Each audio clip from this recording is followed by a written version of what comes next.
So, this is the first of hopefully many interviews I plan on doing with musician friends on how they're dealing with COVID, what they did at the beginning, how they're doing now, and what their hopes are for the future. I see a lot of articles out there that are like, a career is just a live stream away, or there's no hope at all to be had, it's all over. And generally, I like to talk to my friends and hear their stories and trade stories, and that makes me feel a lot better. And I think it'll make a lot of other people feel better as well. My talk with Zach went for about an hour, but I edited down to around 15 minutes just to highlight a few things for you. I hope you're all doing well, and this is my interview with Zach Comtois. That's got to be the biggest change. People who I guess probably taught a lot more, um, did a lot of those things more, may still be able to do that, considering all the current events. People who travel the world are obviously not traveling. How was that first month? How was March? March to mid-April. March was rough. Because, I mean, and I don't mean to imply that my circumstances were worse than others. I know that there are literally hundreds of thousands of people in the world who have struggled through this situation. And I think both of our hearts and thoughts go out to them with how crazy this all has been. But from my perspective as like a touring and working musician, it was just this sudden stop of like everything you're working on is done now.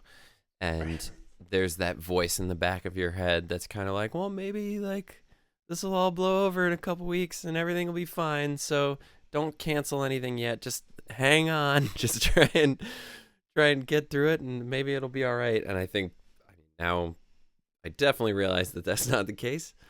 But the first like 3-4 weeks for me was I just felt a little aimless. Like, what should I be working on? How much should I be working on it?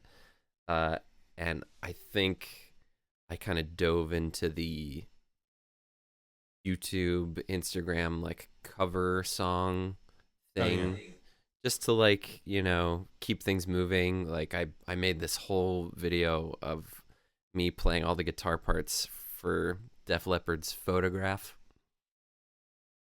that I never released, by the way. And I found like the backing tracks from the record, and I played all the guitars on top of it and did like multicam and all Why are this you stuff. holding it from the world? Well, I don't know if it needs to be published because it's just like a dude sitting in the guest room playing like in a not entertaining way. Like I wasn't wearing like cool clothes or even standing. I was just sitting like playing the guitar parts, and I watched it after I had edited it, and I was like, "No. I think probably no on this one." Um I but like that. So you're basically going like, is this going to make the world a better place? yep. No. No. Is this going to have any effect on the world whatsoever? Probably not. Um so but it was fun to like be working on something. And then my best friend Mark and I have been talking about working on a record for the last few years. And we did that thing where we talked about it like it was already happening. And we'd be like, yeah, when we work on the record, like we'll make sure we do it in this space with this equipment. And like it you get to the point where talking about it becomes doing the thing. Yeah. So anyway, I went and got like a COVID test, and he went and got one, and we both were like, well, now we have this time that we never had to work on this project that we've been talking about for years. Like, let's put up or shut up. So after that point, from like the second week of April on, we've been getting together 2-3 times a week, just hammer out original music. And then when you have all the time, we're able to fill it with things, but it might not be as many hours. How do you end up filling the rest of those hours? Or Nick, are you shedding more? Are you exercising more? Are you writing poetry. I don't know. Like, how do you feel it? Yeah, there's definitely um, time to get to the things that I've always said I wanted to do.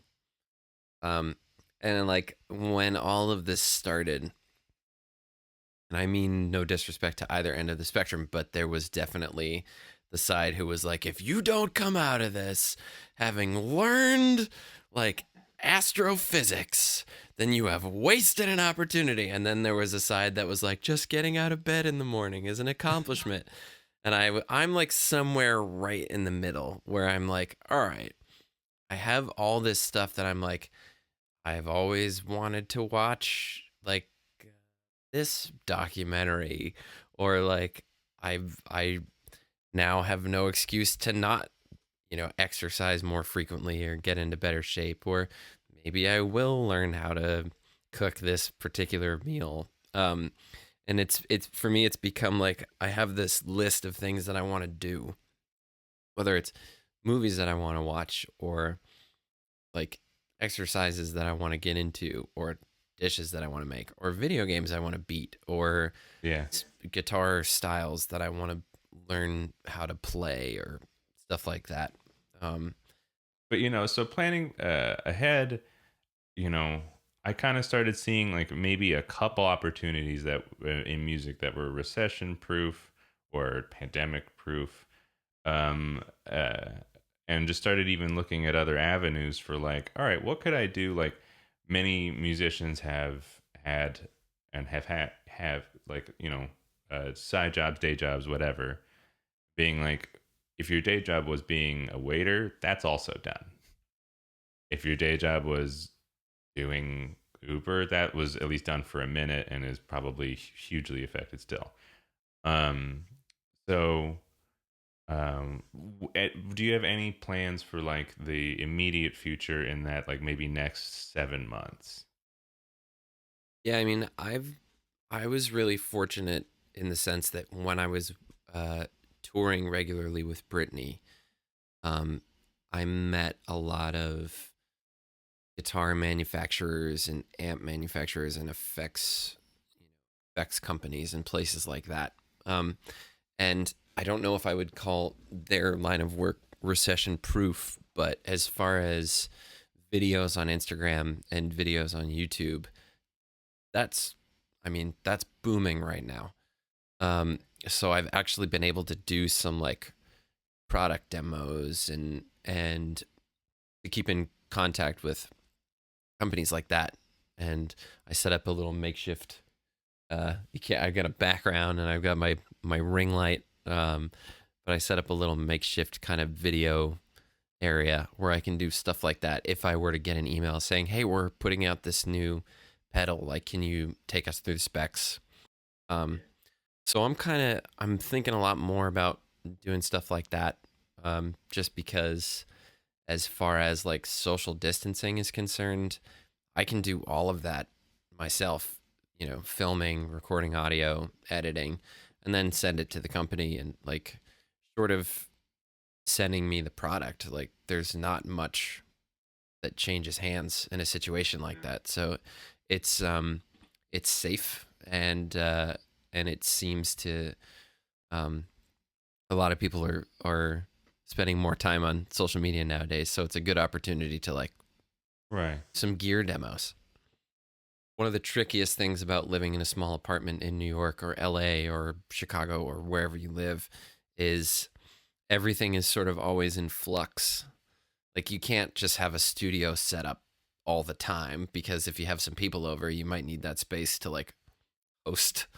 Yeah. So I really like having the zero barrier of entry set up where like if I have a song idea or something or a video idea or a product demo idea or something like that, I want to be able to just come into the room and work and Right. not have to like set up the microphone, set up the speakers, run all the cables. And like I'm not saying this is like a crazy problem or anything, but when you have to set things up that way, you might lose the idea that you had. Or even And just start telling yourself it's not that good of an idea. yeah, talk yourself out of doing it. And I think that's been biggest like productivity godsend is just having everything set up at all times. And like all my guitars are out. If I get an idea, just grab a guitar, plug it in, open Logic, start working on the idea. Right.